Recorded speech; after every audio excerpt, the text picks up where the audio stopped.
Bonjour et bienvenue dans le conseil de la semaine. Cette semaine, nous ferons un petit point concernant le tableau de bord. Cet outil stratégique qui vous permet de piloter votre entreprise.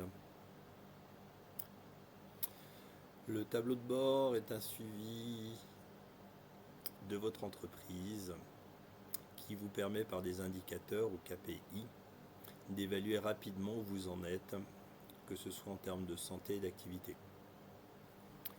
Ça vous permet de suivre vos objectifs, de facilement détecter les différences et de mettre en place des plans d'action pour régler les problèmes.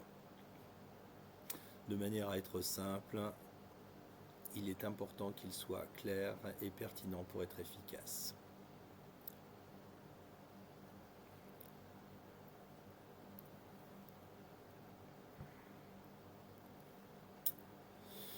Quel KPI ou indicateur choisir pour ce tableau de bord? Donc le KPI, l'indicateur clé de performance, on peut prendre plusieurs catégories. Principalement, initialement, c'est des indicateurs financiers.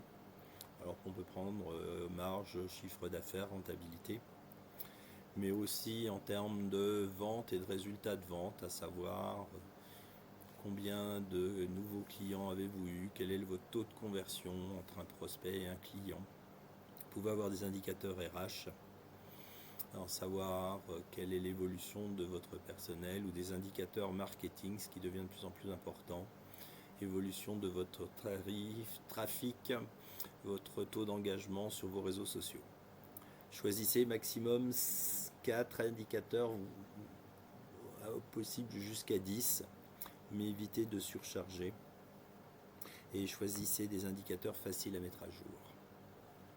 Alors, où trouver les données? En général, les données se trouvent principalement sur vos outils financiers, sur la partie financière, sur les logiciels de compta ou voir les comptes de banque, sur la partie commerciale, principalement sur la CRM, sur le ERP, et sur la partie marketing qui devient de plus en plus important, et bien sur les plateformes des réseaux sociaux ou bien sur Google Analytics.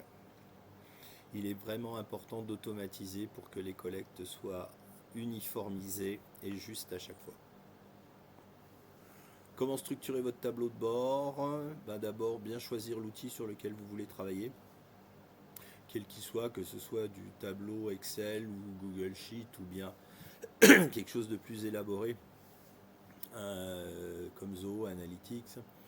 Ensuite, définissez clairement les différents KPI par catégorie.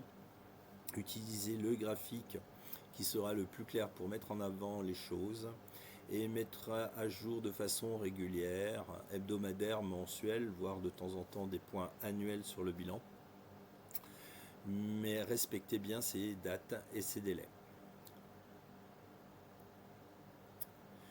Utilisez le tableau de bord pour améliorer vos performances.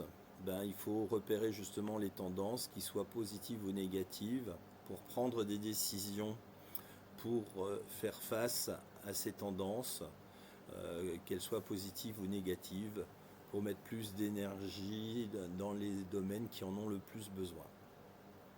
Et aussi communiquer les résultats, que ce soit en interne ou même avec vos partenaires, pour faire le point et voir ce qu'il serait le mieux de faire.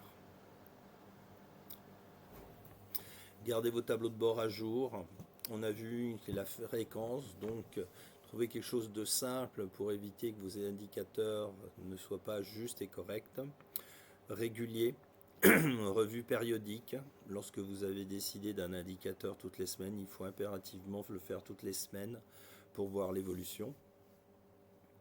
Et pensez à partager, que ce soit en interne, que ce soit en externe ou avec des partenaires, pour voir comment vous pourriez faire évoluer vos résultats. Je vous remercie pour